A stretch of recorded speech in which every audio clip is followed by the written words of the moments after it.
নমস্কার বন্ধুরা, ঐতিহ্যের গল্পে আপনাদের সকলকে স্বাগত জানাই। আজকে যে বিষয় নিয়ে আপনাদের কাছে আলোচনা উপস্থাপন করব সেই বিষয়টি হলো শ্রী শ্রী ঠাকুরের ভাবাদর্শে বিবাহ বিজ্ঞানে কাম্য ও অকাম্য বিবাহ।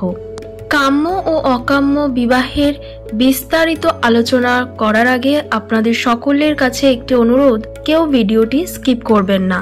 পুরোটা যদি না শোনেন তাহলে শ্রী শ্রী ঠাকুর এই কাম্য ও অকাম্য বিবাহ বলতে ঠিক কি বলতে চেয়েছেন তা কিন্তু আপনারা কেউ বুঝতে পারবেন না। তাই আপনাদের কাছে অনুরোধ, আপনারা দয়া করে পুরোটা মন দিয়ে শুনুন এবং আমার চ্যানেলটি যারা এখনো সাবস্ক্রাইব করেননি তারা দয়া করে আমার চ্যানেলটি সাবস্ক্রাইব করুন, যাতে পরবর্তী আরো নতুন নতুন ভিডিও আপনাদের সঙ্গে উপস্থাপন করতে পারি। তো এই কাম্য ও অকাম্য বিবাহ, শ্রী শ্রী ঠাকুর কাম্য ও অকাম্য বিবাহ সংজ্ঞা বোঝাতে গিয়ে বলেছেন, বিবাহিত জীবনে প্রজননের ক্ষেত্রে নারী ও পুরুষের সম্পর্ক ঠিক মাটি ও বীজের সম্পর্কের মতো। মা হলো মাটি আর পিতা হলো বীজের আধার। বীজ তার গুণগত বৈশিষ্ট্যকে মাটির বুকে সঁপে দেয়। মাটি তাকে পোষণ দিয়ে প্রস্ফুটিত করে তোলে। এটা করতে গিয়ে মাটি গাছের পরিত্যক্ত আবর্জনাকে আত্মস্থ করে নিজের পরিপোষণীয় শক্তিকে বাড়িয়ে তোলে। মা কথার অর্থ পরিমিতি, অর্থাৎ মায়ের মধ্য দিয়েই তার স্বামীর গুণগত বৈশিষ্ট্য পরিমাপিত হয়। পিতার যতই গুণগত উৎকর্ষতা থাক না কেন, তা কতটা সন্তানের মূর্ত হয়ে উঠবে তা মাই পরিমাপ করে দেয়। এখানে পিতার কোনো ভূমিকা নেই, কিন্তু মা তার পরিমাপনী ক্ষমতাকে কতটা প্রসারিত করতে পারবে, অর্থাৎ পিতার গুণ কতটা সন্তানের মূর্ত করে তুলতে পারবে, তা নির্ভর করে পুরুষের প্রতি নারীর অনুরক্তির নিগুড়ত্ব কতটুকু তার উপর। এখানেই এসে যায় শ্রেষ্ঠত্বের বিচার, ব্যক্তিত্বের বিচার এবং বর্ণ ও বংশের বিচার। নারী যখন পুরুষকে শ্রেষ্ঠত্বের মাপকাঠিতে পূজনীয় ও অর্ঘনীয় রূপে বরণ করে, তখন তার মাতৃত্বের জাগরণী শক্তি অত্যন্ত তীব্র হয়। কারণ নারীর মধ্যে স্ত্রী হরমোন ও পুং হরমোনের মধ্যে একটা গভীর সাম্য গড়ে ওঠে, যার ফলে নারী নিজে প্রীত হয়ে স্বামীর গুণগুলিকে তদানুকভাবে পরিমাপ করে সন্তানে মূর্ত করে তোলে। আর নারীর ওই প্রীতি আলিঙ্গন পুরুষকে যথার্থ প্রীতি করে তোলে, যার ফলে তার বীজসত্তাও অধিকতর সম্বেগশালী হয়ে ওঠে। কিন্তু নিকৃষ্টকে গ্রহণের জন্য নারী যখন পুরুষের প্রতি যথার্থ অনুরাগদীপ্ত হয়ে উঠতে পারে না, তখন তার মধ্যে ওই দুই হরমোনের অকাম্য আলোড়নজনিত ভারসাম্যহীনতার জন্য জীবনী শক্তির ক্ষীণতাবশত তার মাতৃত্ব ক্ষীণ হয়ে ওঠে, যার ফলে ডিম্বাণু শুক্রাণুকে কোর্ডিয়ালি অ্যাকসেপ্ট করতে পারে না। কখনো রিপিল করে বা রিপিল করতে করতে কখনো বা অ্যাকসেপ্ট করে নেয়, কিন্তু এই অ্যাকসেপ্টেন্সের মাধ্যমে যে কনসেপশন ঘটে যায় তা মোটেই প্রীতিপদ হয় না। মা তাকে সংকুচিত পরিমাপে পরিমাপিত করে সন্তানে মূর্ত করে তোলে, যার ফলে পিতার গুণাবলীর যথার্থ পরিস্ফুরণ ঘটে না তার সন্তানে। আর স্ত্রীর মাতৃত্বে ওই ক্ষীণতা জনিত অতৃপ্তি পুরুষকেও যথার্থ প্রীত করতে পারে না, যার ফলে পুরুষ অতৃপ্ত থাকে এবং তার ওই অতৃপ্তি বিশেষ মাত্রায় পৌঁছলে তার সন্তান উৎপাদন ক্ষমতাও নষ্ট হতে পারে। হায়ার কালচার হেরিডিটি কোনো নারীর পক্ষে লোয়ার কালচার হেরিডিটির কোনো পুরুষকে বিবাহ করা সঙ্গত নয়। এর ফলে প্রজনন উৎকর্ষ লাভ করবে না। এই ধরনের বিবাহকে বলে প্রতিলোম বিবাহ। এ বিবাহ ব্যক্তি তথা সামাজিক উদ্ধর্জনার পরিপ্রেক্ষিতে সম্পূর্ণ অকাম্য। তাই শ্রী শ্রী ঠাকুর অনুকূলচন্দ্র সাবধানবাণী উচ্চারণ করেছেন। আমি আবার বলছি, ঘোর আবেগ সমন্বিত অন্তরে বলছি, প্রতিলোম পরিণয়কে নিরুদ্ধ করো সর্বতোভাবে। উহা সুষ্ঠু জৈবিক সংস্থিতির ঘোর অন্তরায়, সুজাননের পরম শত্রু, অব্যবস্থ ব্যক্তিত্বের আবাহক সে। ওতে সমাজ, দেশ ও রাষ্ট্রের সংবর্ধনে গণসংস্থিতি নষ্ট হয়। অযোগ্য অব্যবস্থ শক্তিহারা বিচ্ছিন্ন গণের উদ্ভবে দুনিয়া ক্ষোভান্বিত হয়ে ওঠে। এখনো সাবধান হও, শোনো, ভেবে দেখো, যথোচিত করো। এই নীতির যেখানে যতটুকু ভঙ্গ হয়েছে সেখানেই তার বিরূপ প্রতিক্রিয়া ঘটেছে।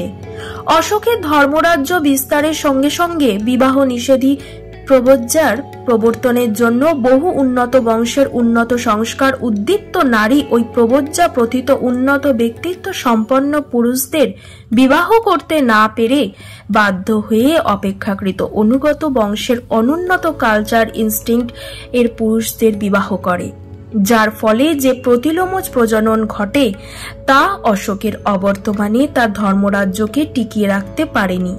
প্রতিলোম বিবাহর ফল এতই মারাত্মক। প্রতিলোম বিবাহে নারী কখনো পুরুষকে প্রকৃত আন্তরিকভাবে ভালোবাসতে পারে না। প্রাথমিক ভালোবাসা গড়ে উঠলেও তা স্থায়িত্ব লাভ করে না তার উপযুক্ত পরিবেশের অভাবে। কারণ ভালোবাসার অর্থ হলো কারোর ভালোতে বাস করা। সুতরাং কেউ যদি কারো ভালোবাসতে না পারে তবে সে প্রীত হয় না, আর নিজে প্রীত না হয়ে প্রীতি প্রদর্শন করা যায় না। আর নারী যদি পুরুষের প্রতি ভালোবাসায় মুখরী না হলো তবে প্রজনন তার অনুরঞ্জনায় কিভাবে রঞ্জিত হবে? প্রতিলোম বিবাহ মানেই নারীর পক্ষে নিকৃষ্টকে বরণ, কিন্তু নারীর প্রকৃতি কখনো তা চায় না। তার গতি নিম্নতর হতে চায় না, আগুনের মতো ঊর্ধ্বগমনই তার সহজাত প্রকৃতি। কোন নারী যখন তার তুলনায় উৎকৃষ্টতর বর্ণ ও ব্যক্তিত্ব সম্পন্ন পুরুষকে বরণীয় রূপে বরণ করে তখন সেই বিবাহ হলো অনুলোম বিবাহ। এই বিবাহ ব্যক্তি, সমাজ ও রাষ্ট্রীয় উদ্বর্ধনার পরিপ্রেক্ষিতে কাম্য বিবাহ। তাই ঠাকুর বলেছেন, অসবর্ণ অনুলোম বিবাহ প্রশংসনীয় নিশ্চয়ই, যদি ছেলে মেয়ের মিলন যেভাবে হওয়া উচিত তাই হয়।